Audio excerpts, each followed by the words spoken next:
bastığım yer toz olur. Yollar önümde güz olur. Dönüp bakanlar şaşırır. Kim bu diye söz olur. Gece olmuş hava serin.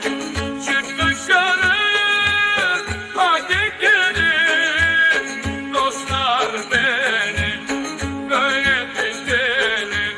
Haydi durma arabaya bin. Arabada senin.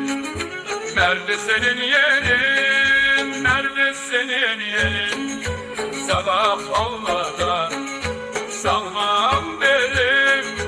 Seni yerim kız senin. Sıvalla benim, kaşı benim. Sabah olmadan